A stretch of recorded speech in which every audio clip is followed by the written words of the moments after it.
Greetings, warriors and dreamers. Welcome to the realms of sleep, where tonight we journey through the epic world of God of War. I am your guide through the 9 realms, where ancient gods whisper their secrets and mythic landscapes unfold before us. From the frost-covered mountains of Midgard to the golden halls of Asgard, these tales of gods and giants will carry you into peaceful slumber. Lay down your weapons, rest your weary head, and allow the legends of these powerful beings to become the landscape of your dreams. The battles have been fought, and now is the time for rest. So close your eyes, brave one. Let the fire of the hearth warm you as we begin our journey through realms both wondrous and dangerous. The morning air carried the sweet scent of pine needles and damp earth as Kratos and Atreus followed a winding path through the quieter reaches of Midgard's ancient forest. They had ventured here not for any urgent mission, but simply because the day was fair and their cabin's walls had begun to feel confining after several days of steady rain. Sometimes, Kratos had learned, the greatest wisdom lay in recognizing when rest itself required gentle movement rather than complete stillness. Atreus walked slightly ahead, his bow secured across his shoulders and his steps lighter than they had been in recent memory. The weight of prophecy and destiny seemed diminished here among trees that had stood for centuries without concern for the affairs of gods or mortals. His eyes moved constantly, not with the vigilance required in dangerous territory, but with the curious appreciation of someone who had learned to find wonder in subtle details. The way morning light filtered through overlapping branches, how mushrooms clustered in precise spirals among oak trunks, the delicate architecture of spider webs made visible by clinging dewdrops. The path branches ahead, he called back to his father, pausing where the trail split around a massive boulder covered in thick green moss. Left leads toward the old hunting grounds, right continues deeper into the grove. Kratos approached, studying both options with the methodical assessment he applied to all decisions, regardless of their apparent significance. The left path showed signs of recent use: compressed earth, broken twigs, scattered animal droppings, indicating regular wildlife traffic.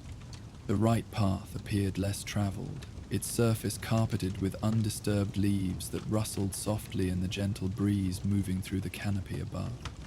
The right path calls to you, he observed, noting his son's unconscious lean toward the less familiar route. Throughout their journey, Atreus had demonstrated increasing attraction to roads unexplored, mysteries unsolved, knowledge waiting to be discovered in forgotten corners of the world. Something about it feels peaceful, Atreus replied, his hand resting unconsciously on the path blade at his side. Since their journey to the northern plateau, the mystical knife had grown increasingly responsive to locations where boundaries between ordinary and extraordinary grew thin.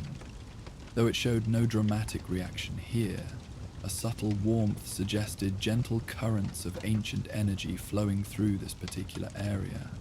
They chose the right path, stepping carefully through the carpet of fallen leaves that created natural cushioning beneath their feet. The forest grew denser as they proceeded, towering trees creating a living cathedral with their interwoven branches high above. Shafts of golden sunlight penetrated this canopy at irregular intervals, illuminating patches of forest floor where tiny wildflowers bloomed in clusters of white and pale yellow, their delicate beauty somehow more striking for being glimpsed briefly between shadows. The sound of water grew gradually audible, not the rushing tumble of river or waterfall, but the gentler murmur of a small stream finding its way through stones and fallen timber. This aquatic accompaniment blended with the forest's other voices, the soft calls of birds overhead, the rustle of small animals moving through underbrush, the whisper of wind through countless leaves. creating nature's own meditation soundscape. Listen, Atreus said softly, holding up one hand to signal a pause in their movement. Do you hear that? Kratos extended his senses beyond ordinary hearing, filtering past the layered sounds of normal forest activity to detect whatever had caught his son's attention. Initially, he perceived nothing unusual, the same gentle symphony of natural sounds that had accompanied their entire walk. Then, gradually, he distinguished a subtle variation in the ambient tones, a faint resonance that seemed to emanate from somewhere ahead, like distant singing barely audible above the stream's murmur. Ahead and to the left, he confirmed, identifying the direction from which this additional sound originated, something beyond typical forest sounds. They advanced with increased attention, though without the tactical alertness required in potentially dangerous situations. Whatever created this unusual resonance carried no aggressive undertones, no suggestions of predatory intent or territorial warning. Instead, it seemed almost welcoming, an invitation to discovery rather than a deterrent to approach. The path curved gently around a cluster of ancient birch trees whose white bark showed intricate patterns of natural scarring, testament to decades of seasonal storms and the gradual passage of countless seasons. Beyond these venerable sentinels, the forest opened into a small clearing where the stream they had been hearing meandered through scattered boulders, creating tiny pools and gentle cascades that caught and scattered the filtered sunlight into dancing patterns of light and shadow. But it was not the stream that drew their immediate attention. There, nestled against the clearing's far edge, where ancient oaks created a natural alcove, stood what appeared to be a shrine or monument, though so completely overgrown with moss and trailing vines that its original form remained largely concealed beneath living green curtains that moved gently in the forest breeze. "By the gods," Atreus whispered, his voice filled with reverence rather than surprise. "How long has this been here?" The structure's basic outline suggested human construction from some distant era. Carefully fitted stones forming what might once have been a small temple or memorial. Moss covered every surface in thick, velvety layers of deep green, while ivy cascaded from its upper reaches like nature's own tapestry. Delicate ferns had taken root in every crevice, their fronds creating intricate patterns against the stone's hidden surface. Yet beneath this living shroud, hints of deliberate craftsmanship remained visible. The precise angle where stones met despite their verdant covering, the suggestion of carved details beneath moss too thick to penetrate visually, the overall proportions that spoke of aesthetic intention rather than random accumulation of materials. Pre-Aesir construction, Mimir identified from his position at Kratos' belt. His scholarly interest immediately engaged. The stoneworked style suggests the old Northmen, those who dwelt in these lands before Odin's rise to prominence. Remarkable preservation considering the apparent age. Kratos approached with characteristic caution, though more from general habit than specific concern. His enhanced senses detected no magical traps or guardian constructs, no residual divine presence that might react defensively to their intrusion. The shrine radiated only peaceful energy, the accumulated calm of centuries spent in harmony with its forest surroundings. As they drew closer, the faint resonance they had detected earlier grew more distinct, though not necessarily louder. Rather than increasing in volume, it became clearer in character, definitely resembling human voices, though speaking words in languages too distant and muffled to comprehend. The sound seemed to emanate from the moss-covered stones themselves, as if the shrine retained some memory of ceremonies once conducted within its embrace. "Can you make out what they're saying?" Atreus asked, his facility with ancient languages often exceeding both his father's and Mimir's capabilities, despite their greater experience. The boy moved closer to the structure, placing his ear near one of the less moss-covered sections, where traces of carved symbols remained faintly visible beneath their green covering. His expression grew thoughtful as he concentrated on the ambient whispers, occasionally nodding as if certain phrases registered recognition despite their ethereal quality. "Something about remembrance," he said uncertainly. "And gratitude. It's like people are giving thanks for being remembered." His brow furrowed with the effort of interpretation. "But the voices are so faint, and they're speaking in dialects I've never heard before." "Memorial voices," Mimir suggested with scholarly interest. Some ancient shrines were constructed with specific acoustic properties designed to preserve echoes of ceremonies conducted there. Over time, these resonances could develop semi-autonomous existence, repeating fragments of their original context when appropriate conditions aligned. This explanation aligned with their growing understanding of how the Old Northmen had integrated practical architecture with subtle magical principles, creating structures that served multiple functions across both physical and spiritual dimensions. Unlike the aggressive enchantments favored by gods seeking to display power, these older constructions emphasized harmony between artificial creation and natural environment. Atreus continued his careful examination of the shrine's exterior, gently brushing aside hanging vines to reveal additional glimpses of the stonework beneath. Where moss coverage thinned slightly, intricate carvings became visible, spiraling patterns interwoven with runic symbols and pictographic representations that suggested both decorative and communicative purposes. "Father," he called softly, "I think there are stories carved into the stone. Complete narratives, not just single symbols or dedications." Kratos joined his son before the shrine, studying the partially visible carvings with increased attention.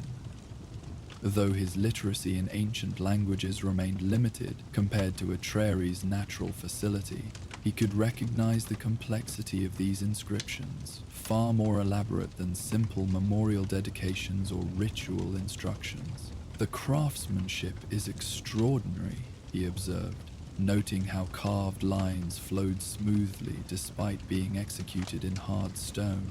"Whoever created this possessed exceptional skill and exceptional patience," Mimir added. "Such detailed work would require years to complete, particularly given the precision evident in what little we can observe. This represents someone's life work, not casual monument construction."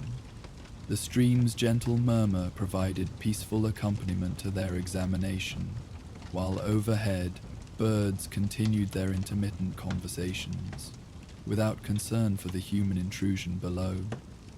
Occasionally, small woodland creatures would emerge briefly from undergrowth, a curious squirrel, a delicate mouse, before disappearing again into their hidden domains. The entire clearing radiated tranquility, as if the shrine's presence had somehow sanctified this particular patch of forest, creating refuge where contemplation could flourish undisturbed. "We could clean it," Atreus suggested, his voice carrying both enthusiasm and uncertainty. "Carefully remove enough moss and vines to read the carvings properly. Learn what stories they're trying to tell." Kratos hesitated, weighing the value of such knowledge against potential consequences of disturbing something that had found stability in its current state. Throughout his long existence, he had learned that ancient sites often maintained delicate balances between preservation and decay, and that well-intentioned interference could sometimes trigger unexpected complication. To disturb what has rested peacefully for centuries carries risk, he observed cautiously. Some things are left undisturbed for reasons beyond mere neglect.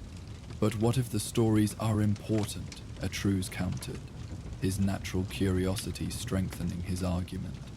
"What if whoever built this wanted their words to be read, their memories to be shared? By leaving it covered, we might be failing to honor their intentions." This perspective resonated with deeper philosophical questions about preservation versus accessibility, about whether respect meant maintaining current conditions or facilitating original purposes. The shrine's builders had clearly intended their carvings to communicate across time, yet centuries of natural overgrowth suggested equal validity in allowing nature to reclaim human constructions when their immediate utility had passed. The voices might grow clearer if the carvings were more visible, Minir suggested diplomatically. Acoustic resonance often depends on precise surface characteristics. Moss coverage could be muffling communications that were originally intended to be more distinct. This practical consideration added weight to Atreus's argument while addressing Kratos' concerns about respectful approach. If cleaning the shrine would facilitate its original communicative function, rather than impose foreign purposes upon it, such action might indeed honor rather than violate the builder's intentions. We proceed with care, Kratos decided finally. Gentle removal only, and we stop immediately if anything suggests our actions are unwelcome. Atreus nodded eagerly, already reaching for his belt knife to begin the delicate work of moss removal. But Kratos stayed his hand with gentle pressure, indicating that preparation should precede action in this as in all significant undertakings. First, we observe completely, he instructed. Study the structure's current condition, identify areas where intervention might prove most beneficial with least risk of damage. Understand what we're dealing with before attempting modification. This methodical approach appealed to Atreus's developing tactical sense, even as his impatience to begin discovery required conscious discipline. They spent considerable time examining the shrine from multiple angles, noting how moss coverage varied in thickness across different surfaces, where vines had taken strongest root, which sections might yield most readily to careful attention. The structure revealed itself to be more complex than initial observation had suggested. What had appeared to be a single monument actually consisted of multiple components.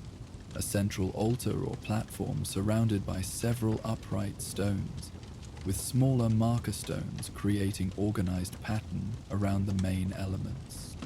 All had been unified by centuries of overgrowth, but careful study revealed the underlying architectural relationships.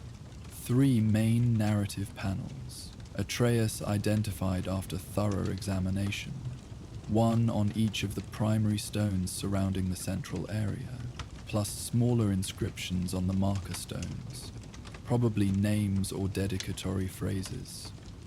Begin with the smallest elements, Kratos advised. Test our approach on less significant carvings before attempting work on the major narrative sections.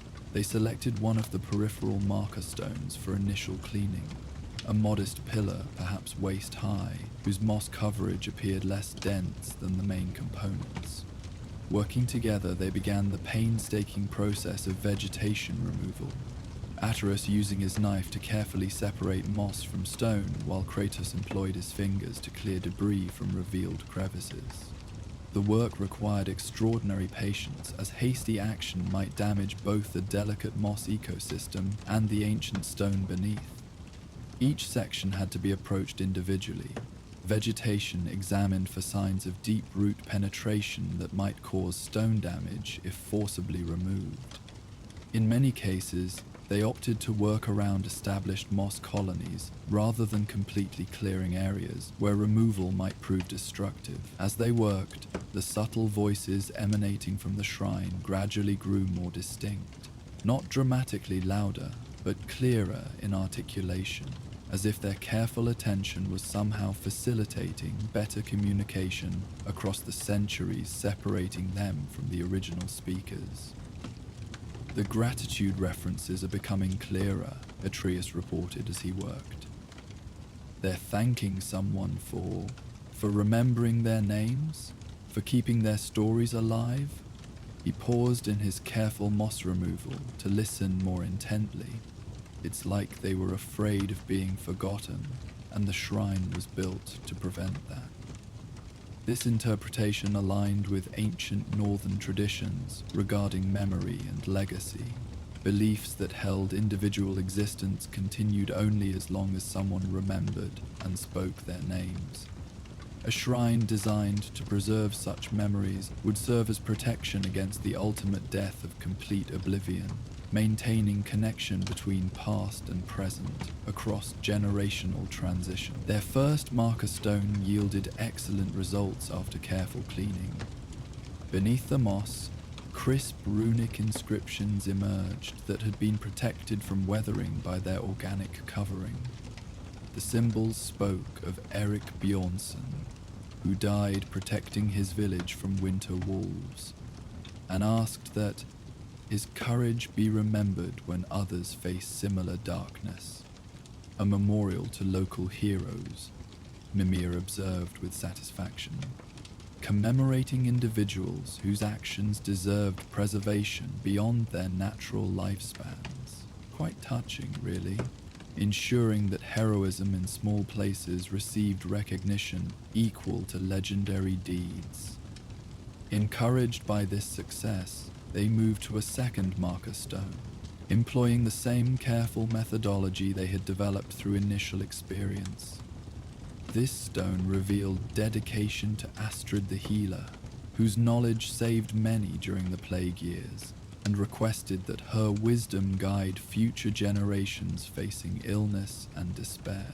Each revealed inscription added emotional weight to their task, transforming abstract historical preservation into intimate connection with specific individuals who had once lived, struggled, and died in these ancient forests. The shrine represented not just artistic achievement or religious devotion, but profound human desire to maintain connection across the boundary of death, to ensure that love, courage, wisdom, and sacrifice continued to inspire long after their physical sources had returned to Earth. They built this for ordinary people, Atreus observed as they prepared to begin work on the first major narrative panel. Not gods or kings, but farmers and healers and hunters. People whose names might otherwise be lost. Perhaps that makes it more sacred than monuments to gods, Kratos replied quietly, his own appreciation for such dedication deepening as he considered the builder's motivations. Throughout his existence, he had witnessed countless structures erected to glorify divine power or royal authority. This shrine, dedicated to preserving the memory of common heroism, represented something more fundamental and moving than such displays of dominance. The first major panel required significantly more time and care to clean, its moss coverage having developed complex root systems that penetrated deeply into carved crevices. They worked in shifts, one cleaning while the other studied previously revealed sections, gradually building understanding of the narrative structure as more symbols became visible. This panel told the story of a harsh winter when food supplies failed and wolves grew desperate enough to attack human settlements. Rather than focusing on individual heroes, it chronicled the community's collective response. How neighbors shared scarce resources, how hunters coordinated to protect livestock, how healers developed treatments for frostbite and malnutrition that claimed fewer lives than might otherwise have been lost. It's not about single acts of heroism, Atreus noted as he traced newly revealed carvings with careful fingers. It's about how people took care of each other when everything went wrong. The voices from the shrine had grown clear enough to distinguish individual speakers now, their words carrying across centuries with remarkable clarity. Men and women of various ages seemed to be sharing memories, offering gratitude for being remembered, expressing hope that their experiences might guide others facing similar challenges. As afternoon sunlight slanted through the forest canopy, painting the clearing in warm golden tones, They completed work on the first panel and moved to the second. This section required even greater care, as ivy had woven itself so thoroughly through the carved symbols that removal necessitated understanding the plant's growth patterns to avoid damaging either vegetation or stone. The second panel chronicled a different sort of community challenge, a period when neighboring settlements fell into conflict over resource access, threatening to escalate into warfare that would devastate all involved. The narrative detailed how local leaders had worked to find peaceful resolution, establishing fair distribution systems, arranging marriages between communities to strengthen alliances, creating shared ceremonies that emphasized common heritage rather than superficial differences. Diplomacy as heroism, Mimir observed approvingly, recognizing that preventing war requires courage equal to any battlefield display, wisdom superior to strategic brilliance. The third and final major panel told perhaps the most moving story, a plague that threatened to destroy not just lives but community bonds, as fear of contagion drove neighbors apart when mutual support was most needed. The carvings depicted how healers had risked their own lives to tend the sick, how healthy families had cared for orphan children, how the entire community had reorganized itself to ensure no one faced illness and death alone. By evening, they had revealed enough of the shrine's inscriptions to understand its full purpose and message. This monument celebrated not individual greatness but collective resilience, the ordinary heroism of communities that chose cooperation over competition, sacrifice over selfishness, hope over despair when faced with challenges that could have destroyed their social bonds entirely. The voices now spoke with perfect clarity, sharing stories that amplified and enriched the carved narratives. Old men spoke of lessons learned from their fathers. Mothers offered blessing for children yet unborn. Young voices pledged to carry forward wisdom received from those who had faced similar trials. The shrine had become what its builders intended, a living bridge between past experience and future challenge, ensuring that each generation could benefit from accumulated wisdom rather than facing difficulties in isolation. They wanted to teach us, Atreus said softly as they sat before the clean shrine, watching shadows lengthen across the revealed stone. All these stories, all these voices, they're not just remembering the past, they're preparing us for what might come. Kratos nodded, understanding now why they had felt drawn to this particular path, why the Pathblade had responded with gentle warmth to this location. The shrine represented exactly the kind of knowledge Faye had encouraged them to seek, not prophecies or divine commands, but human wisdom earned through experience and preserved through love. Your mother would have appreciated this place, he said, speaking the thought aloud as it occurred to him. She understood the value of ordinary wisdom, the importance of learning from those who faced life's challenges without divine power or legendary status. As twilight settled over the forest, they made camp in the peaceful clearing, building a small fire near the stream while maintaining respectful distance from the shrine itself. The voices continued throughout the evening, sharing stories that reinforced the lessons carved in stone, while adding personal details that brought historical events to vivid life. They learned of individual acts of kindness that had prevented despair, of creative solutions to resource shortages, of ways communities had adapted to environmental changes and external threats. Each story reinforced the central theme that survival and flourishing depended not on individual heroism, but on collective wisdom, mutual support, and willingness to prioritize long-term community welfare over short-term personal advantage. These people understood something important, Atreus observed as they prepared for sleep beside their small fire. They knew that strength comes from helping each other, not from being stronger than each other. The shrine's voices gradually softened as night deepened, transitioning from active storytelling to gentle murmur that blended with the stream's quiet flow and the forest's nocturnal sounds. In this peaceful atmosphere, surrounded by accumulated wisdom of generations who had faced their challenges with dignity and mutual care, sleep came easily to both father and son. In the morning, they woke refreshed and somehow renewed, as if their night in proximity to such concentrated wisdom had provided restoration beyond mere physical rest. The shrine stood clearly visible now, its clean surfaces revealing the full beauty of ancient craftsmanship, while maintaining harmonious integration with its forest setting.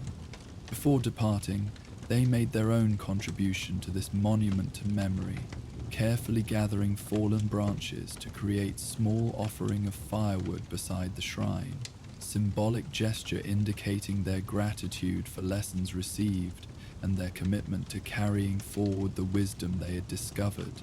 Others will find this place, Atreus predicted as they prepared to leave. The voices will teach them what they taught us, and perhaps they will clean other sections, Kratos added, revealing additional stories we have not yet discovered. The path blade at Atreus' side pulsed gently as they departed, confirming what they had both come to understand, that this shrine represented exactly the kind of knowledge nexus their journey was designed to uncover.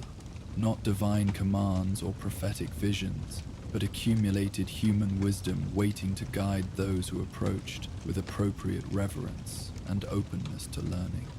As they walked back through the forest toward their distant cabin, the shrine's voices followed them for considerable distance, gradually fading but never disappearing entirely. They carried with them now not just memory of beautiful carvings or interesting historical information, but practical wisdom about community resilience, mutual support, and the kind of ordinary heroism that builds lasting foundation. The forgotten shrine had revealed its greatest secret, that true immortality lay not in individual achievement, but in knowledge shared across generations, in communities that chose to preserve and transmit hard-won wisdom, rather than forcing each generation to rediscover essential truths through their own suffering. In cleaning moss from ancient stones, they had uncovered treasures more valuable than gold or magical artifacts. The accumulated understanding of how ordinary people could face extraordinary challenges and emerge stronger through cooperation rather than competition. Behind them, the shrine settled back into its peaceful vigil, its voices ready to teach similar lessons to future visitors who approached with similar respect and willingness to learn. The moss would grow again, the ivy would return, but the words carved in stone would endure, waiting patiently to share their wisdom with each new generation that discovered this hidden sanctuary of memory and hope. The path homeward revealed itself differently now, familiar landmarks taking on new significance in light of lessons learned at the forgotten shrine. Where previously Atreus might have seen only trees and stones, he now perceived potential stories, each ancient oak harboring memories of seasons survived, every weathered boulder marking transitions witnessed across countless human generations. The forest itself seemed transformed into library written in living script, its narratives accessible to those who approached with appropriate patience and reverence. "Do you think there are other shrines like that one?" he asked, as they paused beside a grove of silver birches whose bark showed intricate scarring patterns. Other places where communities preserved their wisdom in stone and voice? Kratos considered this question, while studying the birch grove with newfound attention to detail. The scarring patterns that had previously appeared random now suggested possible intentionality, marks that might represent crude calendrical system or seasonal observations rather than mere natural weathering. "Your mother spoke sometimes of sacred groves," he replied thoughtfully. "Places where knowledge was preserved through methods different from written texts or formal monuments." This possibility opened intriguing perspectives regarding their ongoing journey.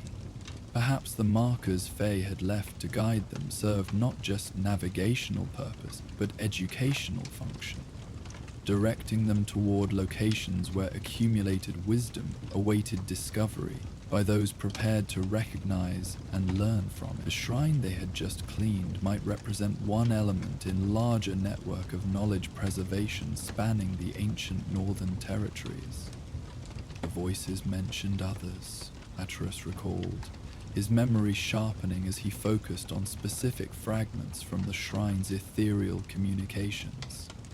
References to sister sites, companion groves, places where different aspects of community wisdom were maintained through similar methods. His expression brightened with growing excitement. "We could seek them out during our travels, learn what each one teaches, provided such seeking does not distract from our primary journey," Kratos cautioned, though his tone carried more curiosity than discouragement. The shrine's lessons about community wisdom and mutual support aligned closely with values he hoped to instill in his son. Practical knowledge that would serve Atreus well, regardless of whatever larger destiny might await him. The afternoon had grown warm despite the season, encouraging them to rest periodically in shaded areas where forest canopy provided relief from direct sunlight. During one such pause beside a moss-covered fallen log that created natural bench, Mimir voiced observations that had been developing throughout their shrine experience. "The preservation methods employed at that shrine represent sophisticated understanding of acoustic properties and material durability," the disembodied head noted with scholarly appreciation. "Whoever designed those systems possessed knowledge that many contemporary craftsmen would find challenging to replicate, even with modern magical assistance." This technical expertise suggested that the ancient Northmen had achieved levels of architectural and mystical integration more advanced than typical historical accounts acknowledge. Too often, Atreus realized, people assumed that older necessarily meant less sophisticated, yet the shrine demonstrated capabilities that exceeded many supposedly superior modern approaches to combining practical construction with spiritual functionality. They worked with natural forces rather than attempting to dominate them, he observed, thinking of how moss coverage had actually protected the carvings while ivy growth had been incorporated into the shrine's acoustic design rather than treated as unwanted intrusion. Maybe that's why their work lasted so long, because they built cooperation rather than resistance into their monuments. This philosophical approach resonated with lessons they had learned throughout their journey together. Time and again they had discovered that working with existing patterns rather than imposing foreign solutions yielded more sustainable and effective results. The shrine's builders had apparently understood this principle centuries before their own experience confirmed its validity. As they resumed walking, the path blade at Atreus' side began emitting subtle warmth. Not the intense activation associated with major boundary transitions, but gentle indication of proximity to something significant. The boy had learned to interpret these various response levels with increasing accuracy, recognizing when the mystical knife detected minor curiosities versus major phenomena worth detailed investigation. "Something ahead," he reported, adjusting their direction slightly to align with the blade's guidance. "Not immediately dangerous, but interesting somehow." They crested a low hill covered with mature pine trees, whose resinous scent filled the air with crisp sweetness. then descended into another small valley, where a different stream wound between scattered boulders. Here, the path blade's responses intensified slightly, suggesting whatever had attracted its attention lay within this particular watershed area. The source of interest revealed itself as another construction from the distant past. Not a shrine this time, but what appeared to be carefully engineered water feature where the natural stream had been guided through precisely carved stone channels that created specific flow patterns and acoustic effects. Like the shrine, this installation had been largely reclaimed by natural growth, but its underlying structure remained functionally intact. An ancient mill? Atris suggested, studying the partially visible stonework. Or maybe some kind of water temple. Closer examination revealed more sophisticated purpose than either simple utility or religious ceremony. The carved channels directed stream flow in patterns that created multiple water sounds simultaneously. Rushing cascades, gentle bubbling, rhythmic dripping, steady flowing, while stone placement generated specific echo effects that amplified and harmonized these various aquatic voices into complex natural symphony. Acoustic landscaping, Mimir identified with fascination, deliberately designed to create optimal sound environment for meditation, teaching, or ceremonial purposes. Quite remarkable engineering, particularly given the precision required to achieve such effects using only flowing water and carved stone. As they settled beside this ancient sound garden to appreciate its subtle artistry, voices began emerging from the water sounds themselves.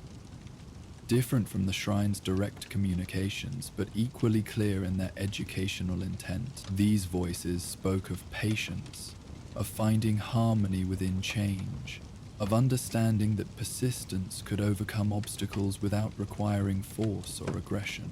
The water voices told stories of communities that had survived disasters through adaptive flexibility rather than rigid resistance, of leaders who had guided their people through crisis by recognizing when circumstances required new approaches rather than traditional methods.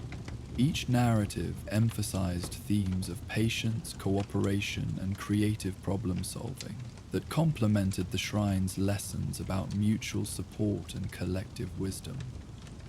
They're connected, Atreus realized after listening for considerable time to these flowing narratives. The shrine and this water garden, they're part of the same educational system, designed to teach different aspects of community wisdom to people who visited them in sequence. This insight suggested even more extensive network of knowledge preservation sites than they had initially imagined. Rather than isolated monuments to forgotten heroes, these installations might represent comprehensive curriculum designed to transmit essential survival wisdom across generational transitions. Practical education disguised as memorial or ceremonial architecture. A teaching path, Kratos acknowledged, understanding now why Fae might have left markers guiding them towards such locations. If their journey involved preparing Atreus for future challenges that would require wisdom beyond individual combat skills, exposure to accumulated community knowledge could prove as valuable as any magical artifact or divine revelation. They spent the remainder of the afternoon beside the water garden, absorbing lessons about adaptation and persistence, while allowing the installation's carefully orchestrated sounds to provide deeply restful meditation environment. The combination of flowing water, strategic echo effects, and whispered voices created atmosphere of profound peace that seemed to slow time itself, encouraging contemplation rather than urgent action. As evening approached, they made simple camp nearby, building small fire positioned to complement rather than compete with the water sounds. The installation's voices continued throughout the night, sharing stories of seasonal cycles and long-term thinking that emphasized patience and careful observation over hasty decision-making. Tomorrow we could follow the stream upstream, Atreus suggested as they prepared for sleep beside the gently talking waters. See if there are other installations along its course. Learn what additional lessons they might offer. The stream flows toward our home territory, Kratos noted, after checking their general direction against familiar landmarks. Following it would not divert us significantly from our eventual return path. He paused, considering broader implications of such exploration, and knowledge gained might prove valuable for challenges that await us. The night passed peacefully beside the ancient water garden, its gentle symphony providing perfect background for restful sleep. Dreams came filled with images of patient stoneworkers carving channels with meticulous care, of communities gathering beside flowing waters to share wisdom and plan for uncertain futures, of voices carrying essential knowledge across centuries through simple technology of shaped stone and directed water flow. Morning revealed that the installation's effects extended beyond mere acoustic enhancement. The specific patterns of water flow had created microenvironments that supported unusual plant growth. Mosses and ferns arranged in configurations that seemed almost deliberately artistic.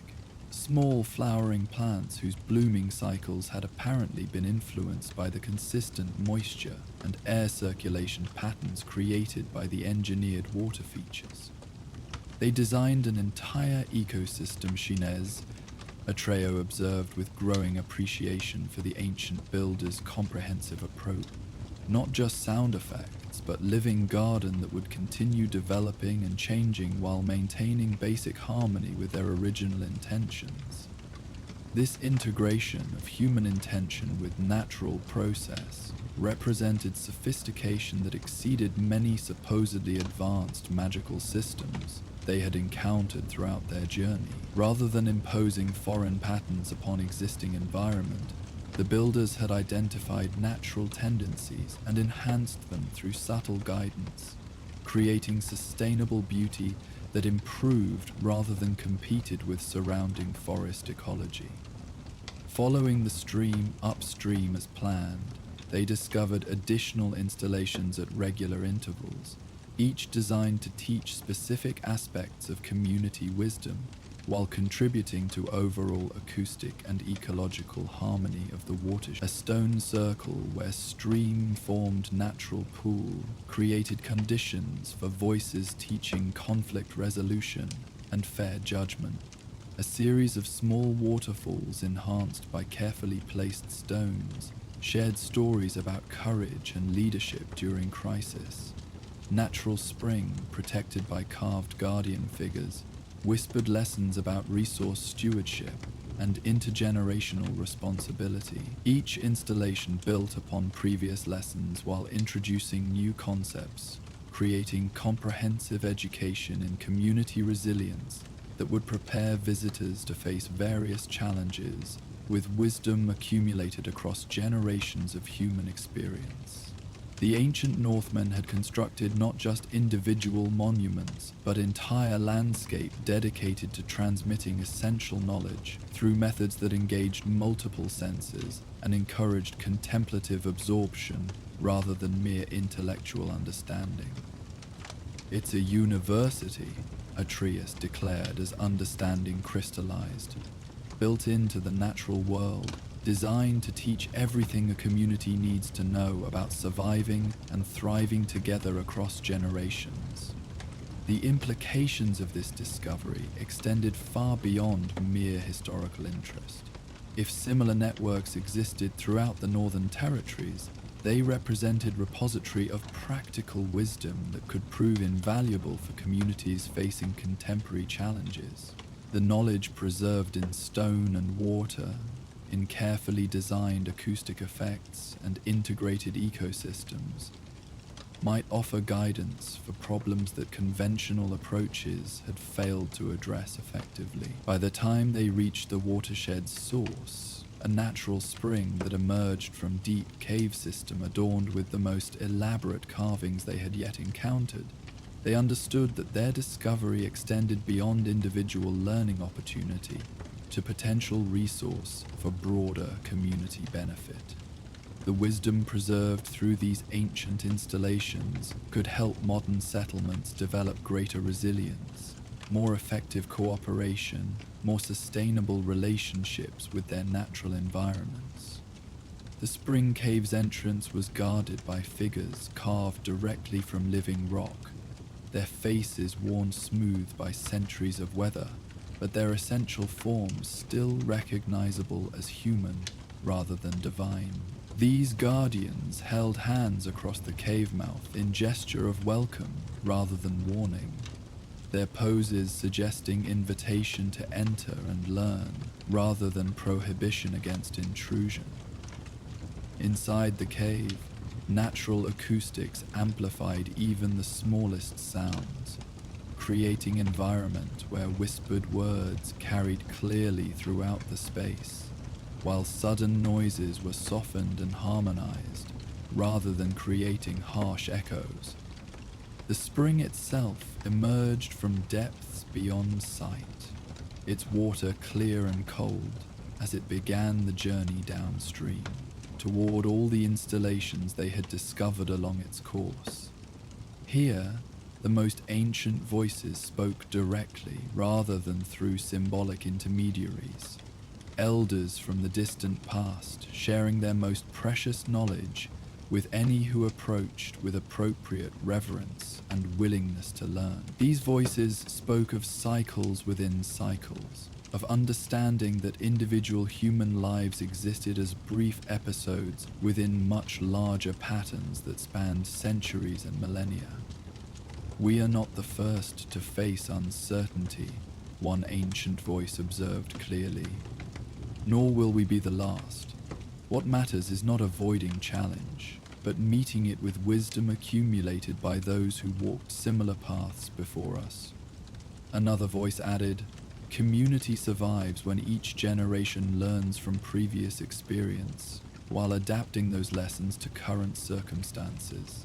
Rigid tradition fails as surely as complete innovation. Wisdom lies in balanced transformation that honors the past while embracing necessary change." As they sat beside the spring in companionable silence, absorbing these final lessons from the ancient teaching network, both father and son understood that their accidental discovery had revealed treasure more valuable than gold or magical artifacts. They had found comprehensive repository of community wisdom, practical knowledge about cooperation and resilience that could benefit not just their own journey, but potentially entire regions facing contemporary challenges. A return journey downstream offered opportunity to review and integrate everything they had learned, each installation taking on new significance as they understood its place within larger educational framework.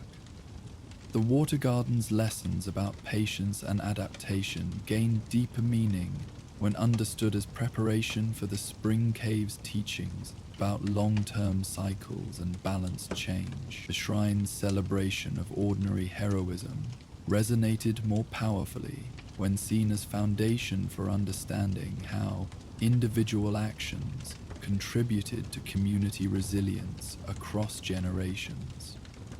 Mother knew about this network, Atreus realized as they paused for final visit to the original shrine where their discoveries had begun. Her markers didn't just guide us toward general wisdom, they led us to specific educational resources designed to prepare us for whatever challenges we might face.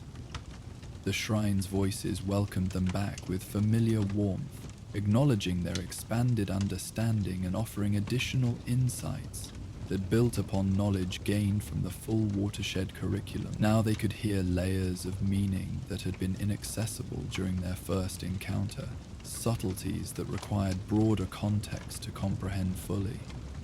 As they prepared to leave this remarkable educational landscape and return to their cabin, both carried with them not just intellectual knowledge, but practical wisdom about community cooperation, conflict resolution, resource stewardship, and adaptive leadership. The ancient Northmen's teaching network had provided comprehensive preparation for challenges that might await any community facing uncertain futures. Knowledge that could prove invaluable, regardless of whether those challenges involved natural disasters, resource scarcity, social conflict, or cosmic disruption. The forest path homeward seemed different now, transformed by understanding that natural landscapes could serve as repositories for accumulated human wisdom. Each grove and stream carried potential for discovery.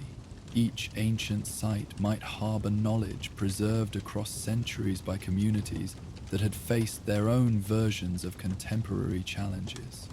The world itself had become library, waiting to be read by those who approached with appropriate patience and reverence for lessons embedded in stone, water, and living memory. As they walked through the gradually thickening evening mist that began to rise from the warmer stream waters into the cooling air, Atreus noticed something peculiar about their footsteps. The soft earth along the path seemed to retain not just the physical impressions of their boots, but somehow the rhythm and cadence of their movement, as if the ground itself remembered the way they walked, the particular pattern of father and son traveling together through the ancient teaching landscape. "Father," he said quietly, pausing to look back at the trail they had left behind them, "do you see how our footprints seem to linger differently here?" Kratos turned, following his son's gaze to observe the phenomenon that had caught Atreus' attention. In the gathering mist, their footprints appeared to glow with faint luminescence, creating a visible trail that stretched back toward the shrine and the water garden beyond. More intriguingly, the impressions seemed to pulse gently, as if echoing the heartbeats of those who had made them. The pathblade at Atreus' side responded with subtle warmth, suggesting that this unusual manifestation represented another aspect of the ancient network they had discovered, perhaps a way for the teaching sites to track and remember those who had walked the educational path, creating connections that transcended simple physical presence. "The mist carries memory," Mimir observed, his voice filled with wonder at this unexpected development. "I've heard legends of such phenomena, but never witnessed it directly. The very air seems to be recording our passage, preserving it for what purpose, I wonder?" As if in answer to his question, other footprints began to appear in the glowing mist around them, impressions left by countless previous visitors to the shrine network, their paths becoming visible as the evening air grew thick with moisture and mystery. Some tracks appeared ancient, worn smooth by time but still discernible, while others seemed more recent, crisp and clear in the ethereal light. The trail ahead disappeared into the deepening mist, but their luminous footprints continued to mark the way, creating a pathway of light through the gathering darkness. And somewhere in that mist, carried on the evening breeze, came the sound of other footsteps, echoing, overlapping, creating a symphony of movement that spoke of all those who had walked this path of wisdom before them. "Come," Kratos said softly, his voice carrying a note of anticipation that suggested he too sensed something significant awaiting them in the mist-shrouded trail ahead. "The path has more to show us yet." The first breath of dawn carried with it a peculiar stillness as Kratos and Atreus emerged from their cabin into air so thick with mist that the familiar forest seemed transformed into something altogether different. The fog clung to every surface, each branch, each stone, each blade of grass, creating a world both recognizable and alien, where shapes emerged and dissolved like half-remembered dreams. "I can barely see 10 paces ahead," Atreus observed, his voice naturally hushed by the muffling quality of the dense vapor that surrounded them. The mist seemed to absorb sound itself, creating an intimate bubble of awareness that extended no further than an arm's reach in any direction. Kratos tested the air with practiced assessment, noting the unusual density and persistence of the fog despite the morning hour when such phenomena typically dispersed under rising sun. This was no ordinary weather pattern. The mist possessed weight and substance that suggested magical influence rather than natural atmospheric conditions. "We plan to check the northern snares today," he said, though both father and son recognized that traditional hunting activities would prove challenging under current visibility conditions. The established trails they knew by heart had become uncertain pathways through grey obscurity. Mimir, secured at Kratos' belt, offered his customary scholarly perspective on their altered circumstance. "Ah, a proper Midgard morning fog, though I suspect this particular manifestation carries more significance than typical weather patterns. The density and persistence suggest intersection with other realms, quite common in valleys that once served as crossroads for inter-realm travel." This observation caught Atreus' attention immediately, his natural curiosity sparked by suggestion of magical rather than mundane explanation for their unusual environment. "You mean this fog connects to other places? Other realms?" "Not directly," Mimir clarified, his tone carrying the enthusiasm he always displayed when discussing metaphysical phenomena. "Rather, certain locations maintain residual energies from extensive historical traffic between realms. When atmospheric conditions align properly, these residues manifest as enhanced fog that carries echoes, one might say, of previous passages." As they began their careful progress through the mist-shrouded landscape, following memory and instinct rather than clear visual landmarks, the phenomenon Mimir described began revealing itself in subtle ways. The fog moved with patterns that seemed almost purposeful, swirling aside to reveal brief glimpses of familiar territory before closing again like curtains drawn across a stage. "There." Atreus pointed toward barely visible outline that resolved momentarily into distinctive boulder they both recognized as waypoint on hunting trail. "We're still on the right path, even if we can't see it clearly." Yet as they approached where the boulder should stand, the mist shifted again, and what had appeared solid revealed itself as suggestion rather than substance. Shadow and vapor creating illusion of familiar landmark without corresponding physical presence. The actual boulder materialized several paces to their left, exactly where their knowledge insisted it should be, yet somehow seeming displaced from its ghostly duplicate. "Peculiar," Kratos noted, his warrior's instincts alert to any phenomenon that might indicate magical manipulation or divine intervention. Throughout their journey, apparent coincidences had frequently preceded significant developments, both beneficial and threatening. They continued with increased attention to their surroundings, noting how the mist created layers of perception. Immediate reality containing solid ground and genuine obstacles overlaid with suggestions of other landscapes, different paths, alternative routes that flickered at the edges of vision without achieving full manifestation. "It's like walking through memories," Atreus observed, as another phantom landmark appeared briefly before dissolving back into grey obscurity, seeing things that used to be here, or might have been, mixed in with what actually is. This poetic assessment aligned remarkably well with Mimir's scholarly explanation, suggesting the boy's instinctive understanding of metaphysical phenomena continued developing beyond formal instruction. His Jotnar heritage likely provided enhanced sensitivity to such manifestations, allowing perception of patterns that remained hidden from purely mortal awareness. As they navigated deeper into the mist-covered valley, following hunting trail made treacherous by obscured visibility, a new phenomenon began manifesting. subtle depressions in the soft earth beside their own footprints, appearing and fading like photographs developing in slow motion before gradually losing definition and disappearing entirely.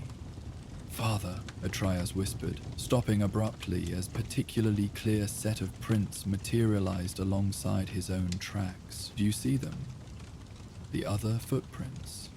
Kratos studied the indicated area with careful attention, initially seeing only disturbed earth from their own passage.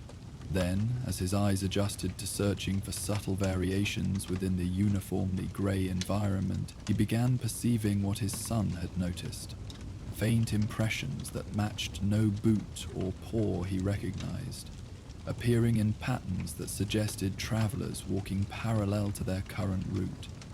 "I see them," he confirmed quietly, instinctive wariness asserting itself at this clear evidence of magical manifestation affecting their immediate environment.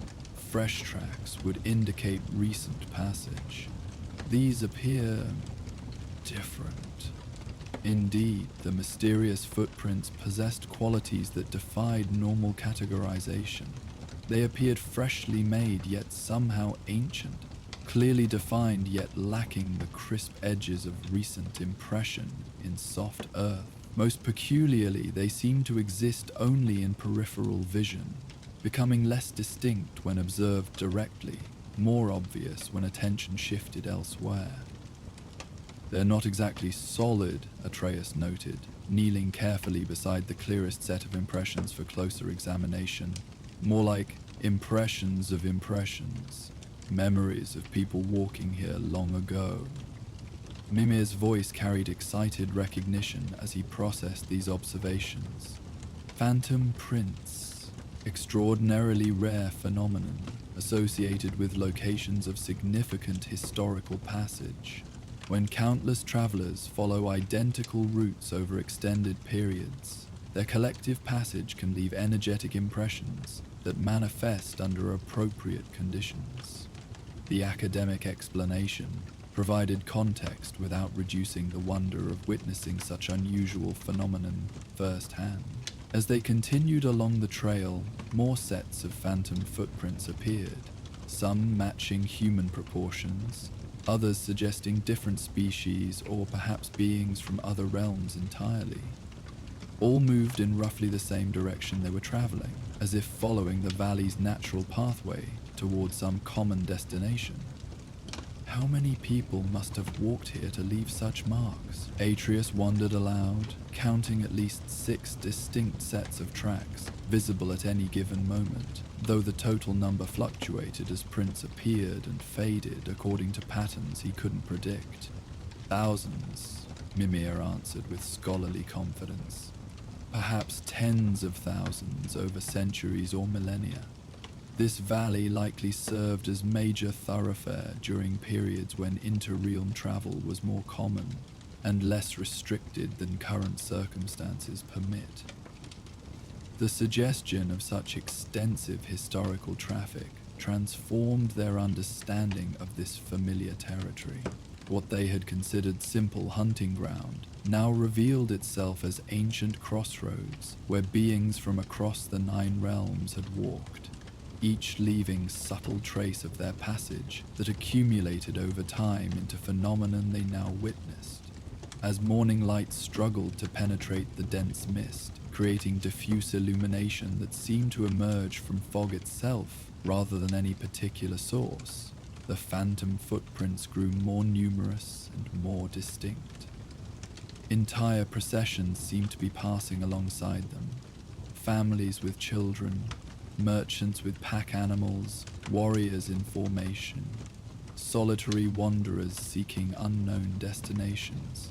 "It's like seeing history," Atreus breathed, overwhelmed by the sheer scope of human activity these echoes represented. All the people who came this way before us, still walking their paths, even though they're long gone. The poetic nature of this observation resonated with deeper truth about the relationship between past and present, between individual journey and collective experience. They were not the first to walk this trail, nor would they be the last. Merely current participants in movement that had been occurring for ages beyond memory. Kratos, while maintaining appropriate caution regarding any magical phenomenon, found himself unexpectedly moved by this glimpse into the valley's hidden history.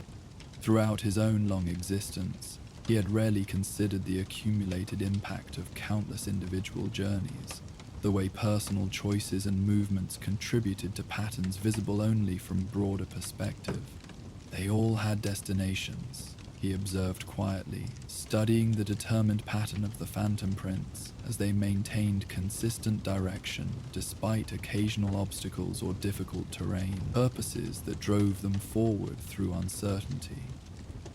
This recognition of shared human motivation, the drive to reach somewhere specific despite challenges and unknown dangers, created unexpected connection between present and past. Whatever had motivated these ancient travelers, their determination echoed in Kratos and Atreus' own journey, their own commitment to reaching destinations both geographical and spiritual. The mist continued to swirl around them as they followed both their intended hunting route and the phantom trail that paralleled it, occasionally converging into single path before diverging again according to topographical necessities or individual choice. The fog seemed responsive to their presence, revealing just enough visibility to maintain safe footing while preserving the dreamlike quality that made these unusual manifestations possible. "Should we follow them?"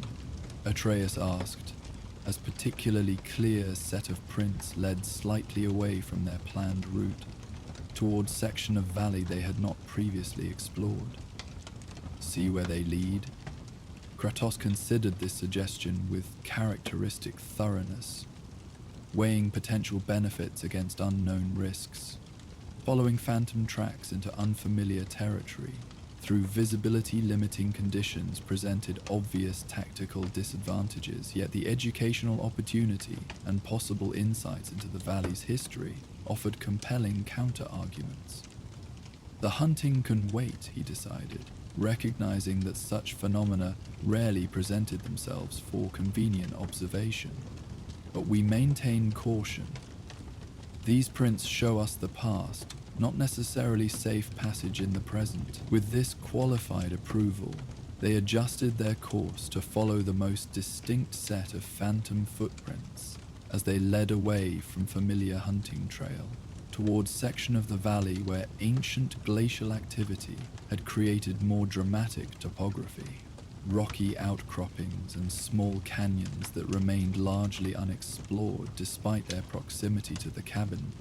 The phantom prints led them along what gradually revealed itself as deliberate pathway, carved or worn into the landscape through extensive use rather than random game trail or natural formation. Though obviously ancient and partially reclaimed by vegetation, certain sections showed evidence of intentional construction.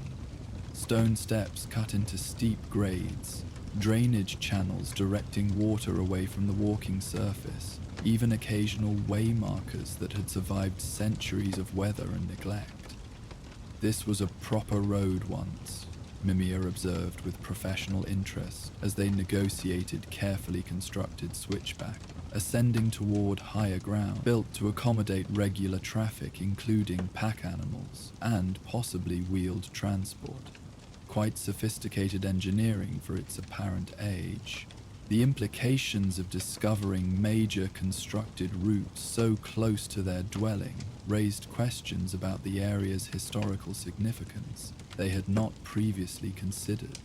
If this valley had indeed served as important thoroughfare between realms, their choice of location for permanent residence might have been influenced by factors beyond the practical considerations they had consciously weighed.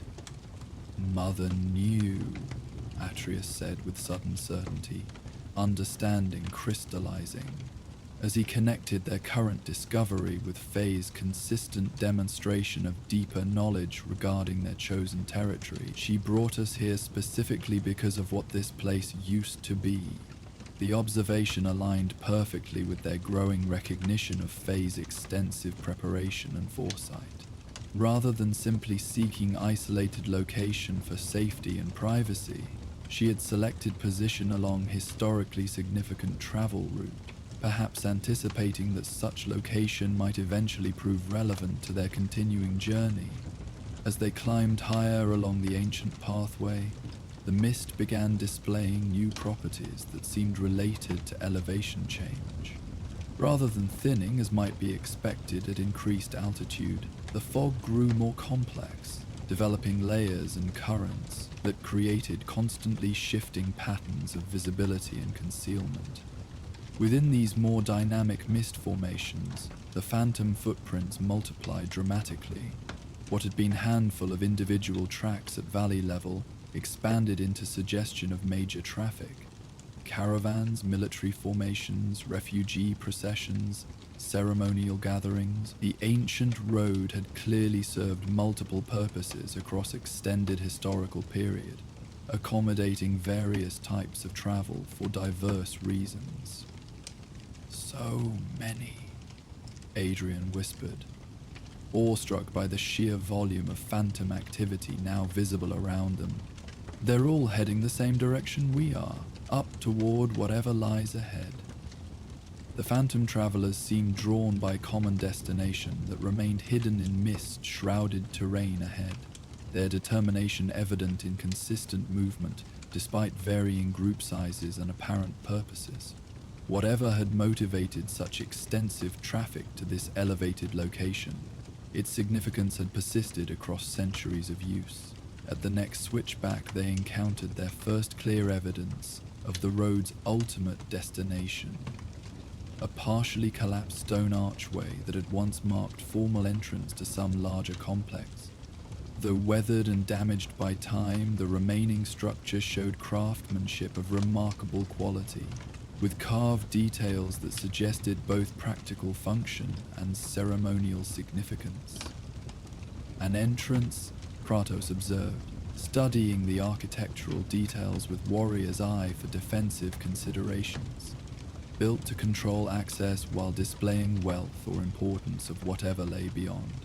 The phantom footprints converged dramatically at this threshold, creating impression of bottleneck where all the various travelers they had observed were channeled through single controlled access point.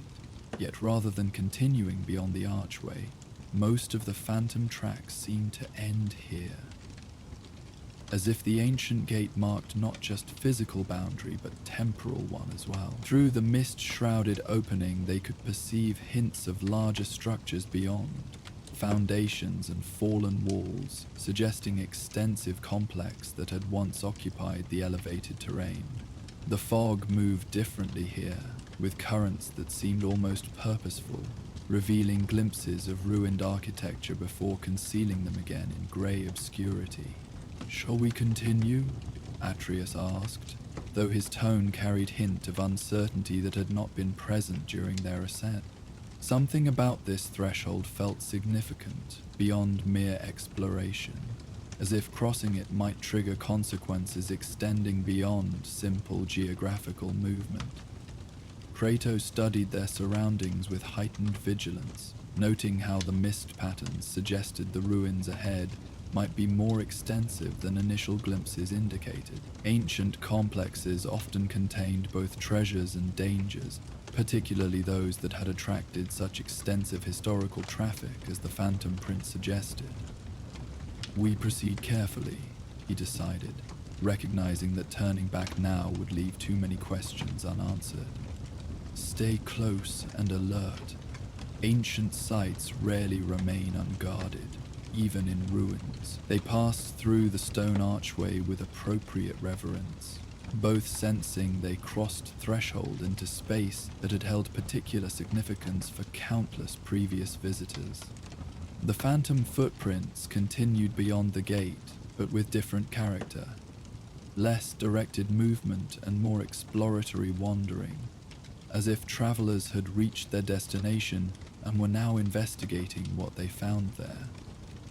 The ruins beyond the entrance gate revealed themselves gradually as they navigated carefully through mist-shrouded pathways between fallen walls and collapsed structures. What had once been substantial complex, possibly temple, fortress, or administrative center, now existed as scattered foundations and architectural fragments that hinted at former grandeur without displaying its full scope. Yet the phantom prints showed this place had remained active long after its physical structures had begun deteriorating. Generation after generation of visitors had continued making pilgrimage to these ruins, their phantom footprints layering like archaeological strata that told story of persistent devotion or purpose that transcended architectural decay. He kept coming, Atreus noted as he traced overlapping sets of tracks that clearly represented different historical periods. Even after the buildings fell down, people still traveled here for something. In the complex's apparent center, they discovered what that something might have been. A natural spring that emerged from rocky outcropping to form a small pool of perfectly clear water. Despite the surrounding ruins and general deterioration of the site, this water source remained pristine and active, its gentle bubbling providing the first clear sound they had heard since entering the mist-shrouded valley that morning. The phantom footprints converged on this spring from all directions, suggesting it had served as focal point for whatever activities had drawn so many visitors across such extended period. Some tracks suggested pilgrims who came to drink or collect water. Others indicated more complex ceremonies that might have involved the pool as sacred element. A sacred spring, Mimir identified with scholarly satisfaction, quite common as focal points for inter-realm gathering sites. Natural water sources often serve as anchors for magical energies, particularly those that maintain consistent flow across geological timescales. The clear bubbling water seemed almost to glow with its own light against the grey obscurity of the surrounding mist, creating visual anchor that helped orient their understanding of the ruins' layout and former significance. Around the pool, worn stone benches suggested seating arrangements for gatherings or ceremonies, while carved channels indicated more complex water management systems that had once directed the spring's flow for various purposes.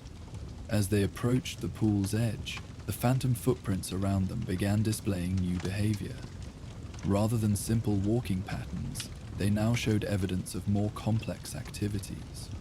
Some figures appeared to be kneeling beside the water, others moving in circular patterns that suggested ritual dancing or ceremonial processions. "It's like watching ghosts of ceremonies," Atreus whispered, his young imagination captivated by these glimpses into ancient practices.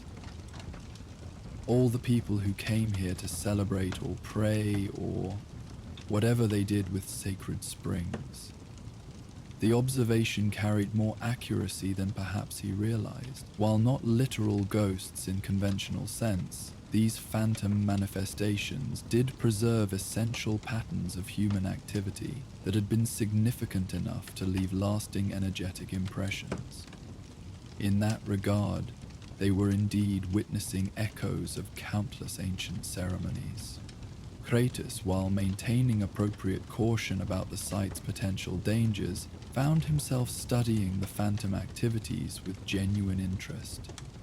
The patterns suggested not random pilgrimage, but organized observances, possibly seasonal celebrations or life cycle ceremonies that brought communities together around this natural focal point.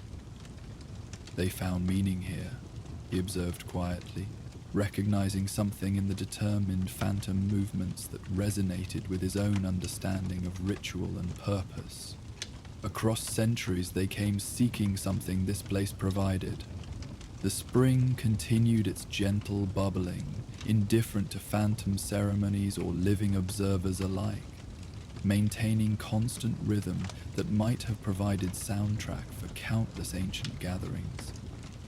Its voice was neither urgent nor dramatic, simply persistent, reliable, present in ways that transcended any individual ceremony or historical period. As they studied the pool and its surrounding phantoms more carefully, subtle details began emerging that provided insights into the nature of the site's historical significance.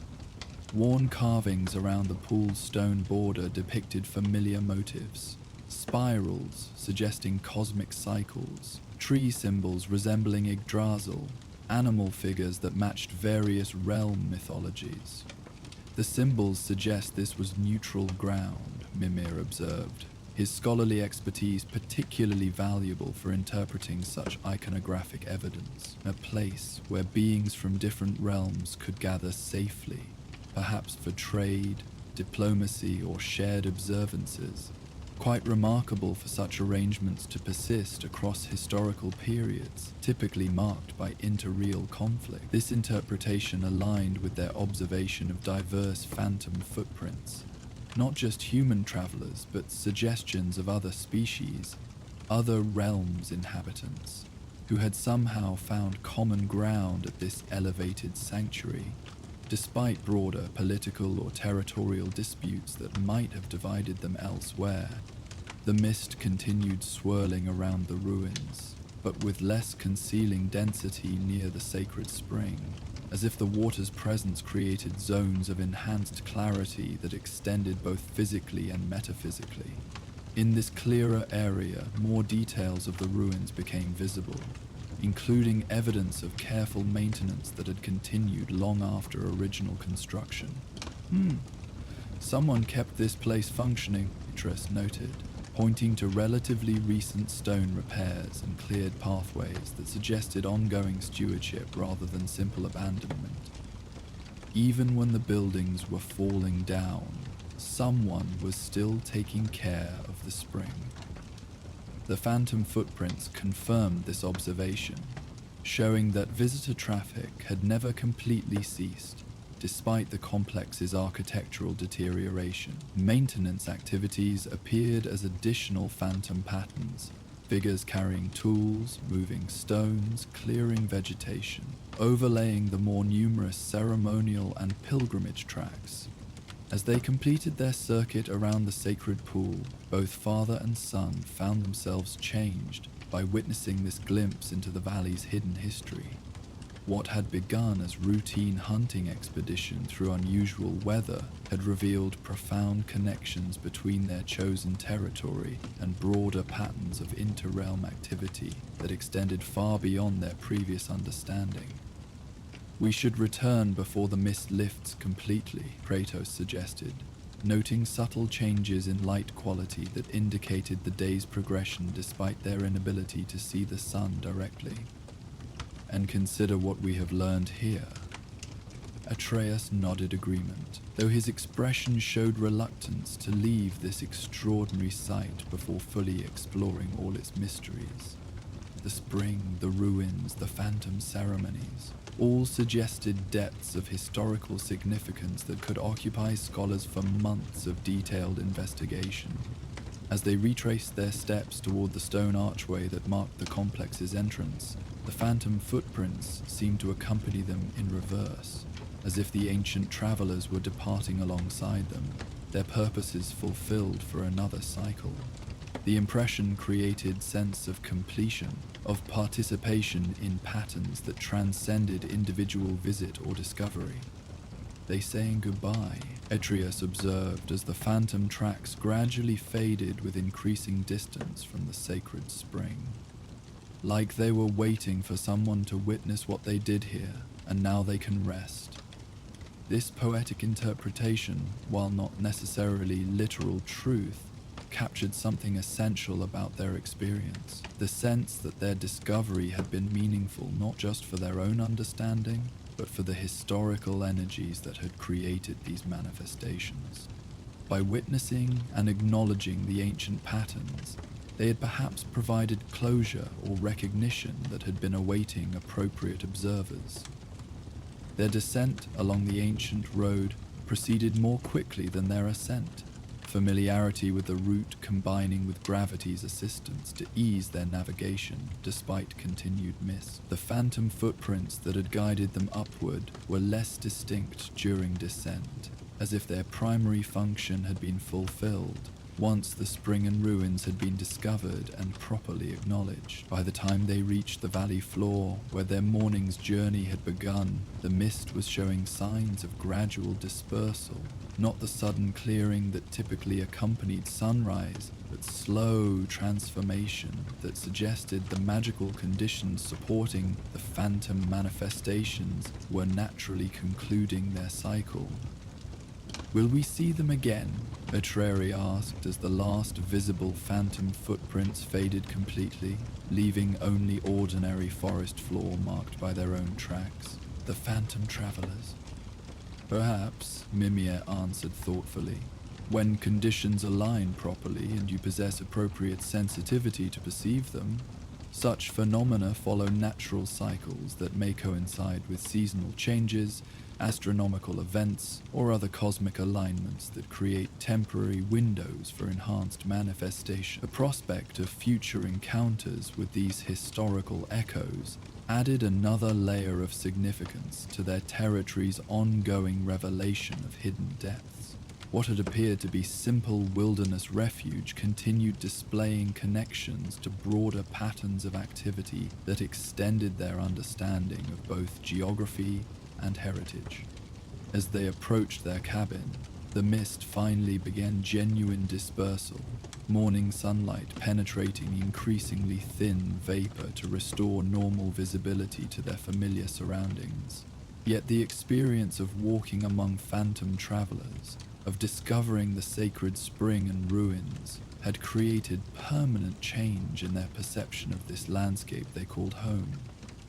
"Mother really did choose perfectly," Atreus said as they reached their dwelling's threshold, looking back toward the valley where extraordinary morning's discoveries were now concealed again behind normal atmospheric conditions. "She brought us to a place where past and present intersect, where we could learn from all the travelers who came before us." Kratos acknowledged this observation with thoughtful nod, recognizing truth in his son's assessment. Faye's selection of their location had indeed demonstrated knowledge extending far beyond practical considerations of safety and isolation. By placing them at crossroads of ancient travel routes, she had ensured their journey would be informed by broader historical patterns, while remaining grounded in immediate landscape they had learned to call home. The phantom footprints had shown them they were not alone in their wandering, that countless others had walked similar paths, faced comparable challenges, sought destinations both geographical and spiritual that echoed their own quest for understanding and purpose. In witnessing these ancient echoes, they had gained perspective on their individual journey, as part of much larger human story that connected them to all who had walked these trails seeking meaning in mist-shrouded world. As ordinary day resumed around their cabin, the memories of phantom travelers and sacred spring settled into permanent place within their understanding of the territory they inhabited. Future hunting expeditions would carry awareness of historical depths beneath familiar surfaces, knowledge that every step followed pathways worn by countless ancient feet, seeking destinations that perhaps were never meant to be reached so much as searched for with appropriate reverence and attention.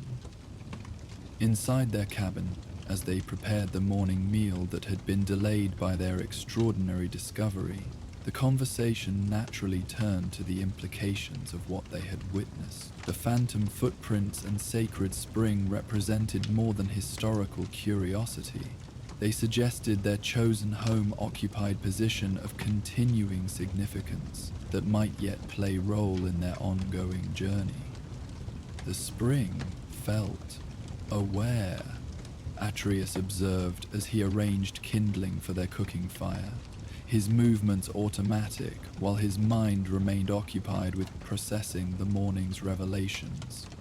Not like it was watching us, but like it recognized something familiar in our presence there.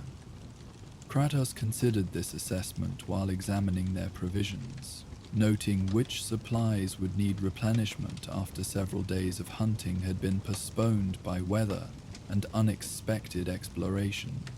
Yet practical considerations could not entirely distract from deeper questions raised by their discovery of the ruins and phantom travelers. Sacred sites often develop such qualities through accumulated attention, Mimir explained from his resting place near the hearth. Centuries of reverent visitation can imbue natural features with enhanced awareness, creating feedback relationships between location and observer that persist long after original purposes have been forgotten or abandoned. The suggestion that their morning's experience might have been mutual, that the spring and ruins had observed them as much as they had observed it, added another layer of significance to their discovery. Rather than simple historical investigation, their visit might have constituted active participation in ongoing relationship between place and pilgrim that continued across generations. His flame caught among the carefully arranged kindling, casting familiar patterns of light and shadow across their cabin's interior. The contrast between ordinary domestic routine and extraordinary morning adventure created perspective on how closely wonder and mundane experience coexisted within their daily lives. The discovery of phantom footprints and sacred springs could be followed immediately by practical concerns of meal preparation and resource management, without diminishing either experience. "Do you think Mother ever visited the spring?" Atreus asked as he fed larger pieces of wood to the growing fire, the question arising naturally from their ongoing attempts to understand the full extent of Faye's knowledge regarding their territory. She must have known about the ruins, choosing to settle so close to them. The possibility seemed increasingly likely, given their consistent discovery of Faye's deeper preparations and extended foresight. Her selection of their cabin's location had already proven advantageous in numerous ways beyond the practical considerations they had initially recognized. Defensive positioning, resource access, concealment from divine detection, adding historical significance and potential spiritual benefits would align perfectly with her demonstrated thoroughness. "Almost certainly," Kratos answered with quiet confidence, his understanding of Faye's character informing this assessment as much as logical deduction. She would have explored every significant feature of territory before determining permanent settlement. The spring's proximity alone would have demanded investigation. This recognition led to broader contemplation of how much their daily existence had been shaped by considerations they had not fully understood. What they had experienced as choosing appropriate refuge might actually have represented following patterns Faye had established through careful study of the landscape's deeper properties and historical significance. "I wonder what else we haven't discovered yet," Atreus mused as he adjusted the fire to optimal intensity for cooking their delayed breakfast. If phantom footprints and sacred springs were so close to home without us knowing, what other secrets might be hiding nearby? The question carried both excitement and subtle apprehension, anticipation of future discoveries, balanced against recognition that knowledge sometimes brought complications as well as benefits. Their journey had already demonstrated repeatedly that understanding often preceded challenge, that awareness of greater patterns typically coincided with increased responsibility for navigating them wisely. As their simple meal cooked over the hearth fire, releasing familiar aromas that helped ground them in present moment despite morning's extraordinary experiences, both father and son found themselves studying their immediate surroundings with enhanced attention. The cabin's familiar interior now seemed like base camp for explorations that might reveal entire networks of hidden significance throughout their chosen territory. "We should map what we found," Atreus suggested practically, recognizing value in creating permanent record of the ancient road's route and the ruin's location. Arc the way to the spring so we can find it again when the mist isn't there to reveal the phantom footprints. Kratos approved this methodical approach, understanding that systematic documentation of their discoveries would serve multiple purposes, ensuring future access to significant sites while creating reference materials that might prove valuable as their understanding of the territory's deeper patterns continued developing. The morning's exploration had also raised questions about seasonal patterns and optimal timing for various types of investigation. If the phantom footprints required specific atmospheric conditions to manifest clearly, other phenomena might depend on different environmental factors. Astronomical alignments, temperature variations, or magical fluctuations they had not yet learned to recognize.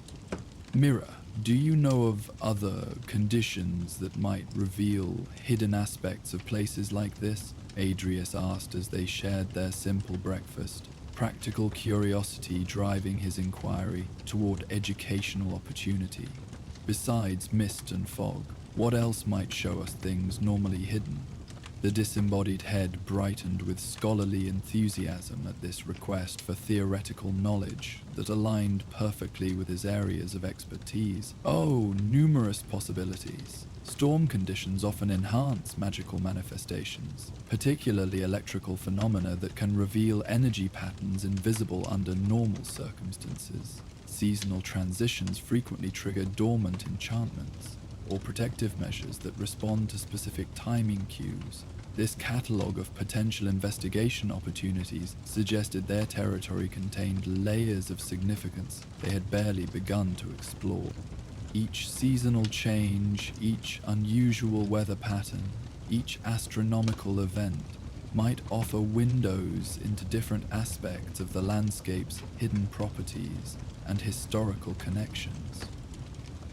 Winter solstice approaches within a few weeks, Mimir continued, warming to his exposition of natural cycles and their magical implications. Many ancient sites display enhanced activity during such transitions, when cosmic forces achieve particular alignments that facilitate communication across normally impermeable boundaries. The prospect of winter solstice observations at the sacred spring or other undiscovered sites added structure to future exploration plans, while providing specific timing for potential investigations. Rather than random wandering, hoping to encounter interesting phenomena, they could begin planning systematic surveys, coordinated with natural cycles most likely to reveal hidden aspects of their environment. Their meal concluded, they turned attention to practical tasks that had been postponed by morning's unexpected adventure. Checking stored provisions, maintaining weapons and tools, attending to cabin maintenance that required regular attention. Yet these routine activities carried new context provided by their enhanced understanding of their location's broader significance. Every task feels different now, Atreus observed as he organized hunting equipment that might be needed for tomorrow's expedition, assuming weather conditions permitted more conventional outdoor activities. Knowing that thousands of people walked these same trails, used these same resources, probably sat around fires like ours discussing their own journeys. This sense of historical continuity, of participation in patterns extending far beyond individual experience, transformed mundane activities into connections with broader human story that their morning's discoveries had made visible. Preparing for future hunts became part of an ancient cycle of resource gathering that connected them to countless previous inhabitants of the valley. The afternoon progressed with a combination of practical activities and continued reflection on morning discoveries, both father and son processing implications of phantom footprints and sacred springs, while attending to immediate needs that kept their daily existence functioning smoothly. The balance between wonder and practicality reflected broader pattern of their lives since beginning their journey together. As evening approached and they prepared their cabin for night, The mist that had enabled morning's extraordinary experiences remained completely absent. Clear skies and normal visibility suggesting the conditions that had produced phantom manifestations occurred only at specific intervals rather than as permanent features of the landscape. "Will you dream of phantom travelers tonight?" Kratos asked his son as they banked the fire for overnight warmth, the question carrying paternal concern beneath its conversational surface. Extraordinary experiences sometimes continued processing through sleep in ways that could prove either illuminating or disturbing. Atreus considered this possibility as he arranged his sleeping furs with customary efficiency, recognizing that his dreams often reflected and extended his waking experiences in ways that sometimes provided additional insights. "Maybe, but I think they'd be peaceful dreams if they come." The phantom footprints felt welcoming, like they wanted to share their stories rather than frighten anyone away. This interpretation aligned with their general assessment of the morning's discoveries as beneficial revelation rather than ominous warning. The phantom travelers had seemed to guide rather than threaten, offering glimpses into historical significance that enhanced understanding without demanding uncomfortable obligations or dangerous commitments. Outside their cabin, the forest had returned to normal evening sounds: wind through branches, distant calls of nocturnal creatures beginning their activities, occasional settling noises from trees adjusting to temperature changes as night deepened. No phantom footsteps echoed through the darkness. No mysterious manifestations disturbed the familiar rhythms of their wilderness refuge. Yet knowledge of the phantom traveler's existence, even when invisible, added depth to their perception of the landscape surrounding their dwelling. Each sound might echo ancient counterparts. Each shadow might conceal traces of historical passage.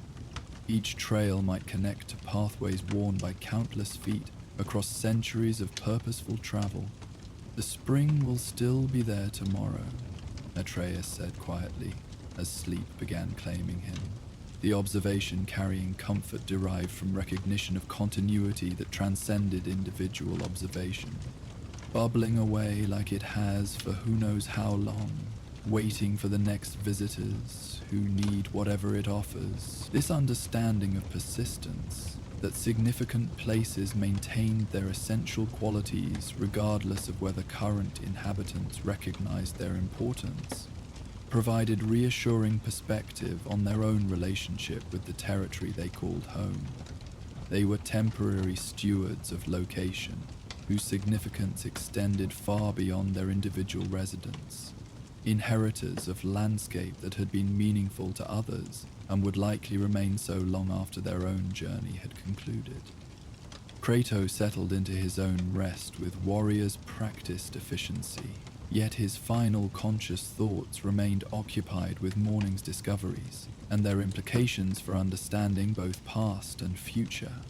The phantom footprints had shown him that even his extensive experience represented single thread in much larger tapestry of journeys, struggles, and destinations that connected all who walked difficult paths, seeking meaning beyond immediate survival. Sleep came gradually to both inhabitants of the isolated cabin, bringing dreams that processed and integrated the day's revelations in ways conscious minds could not manage alone. In these dreams, phantom footprints might indeed appear, leading not towards specific destinations but toward deeper appreciation of how individual journeys participated in collective human story that transcended any single lifetime or particular set of circumstances. The mist had lifted, but its revelations remained. Phantom footprints leading not toward specific location, but toward recognition that all journeys participate in patterns larger than individual destination, that every path followed echoes steps taken by others who shared the fundamental human drive to walk forward through uncertainty, toward whatever meaning might be discovered in the walking itself. And so our journey through the realms, draws to a close for tonight. May Hypnos, god of sleep, watch over you as you drift through dreams of legendary proportions. If these tales of gods and monsters helped guide you to restful sleep, consider supporting our journey by liking this video and subscribing to the channel. Your support gives me the strength to continue sharing these stories night after night. Remember, these videos play uninterrupted through the night, with no ads to disturb your slumber, just the soothing sounds of mythic realms to accompany your dreams. For those seeking passage to exclusive content, our Patreon offers early access to all videos and special playlists crafted to enhance your sleep. The link awaits in the description below. Until our next journey together, may your sleep be deep, your dreams be mighty, and your rest be undisturbed by the conflicts of gods and men. Sleep well, brave one.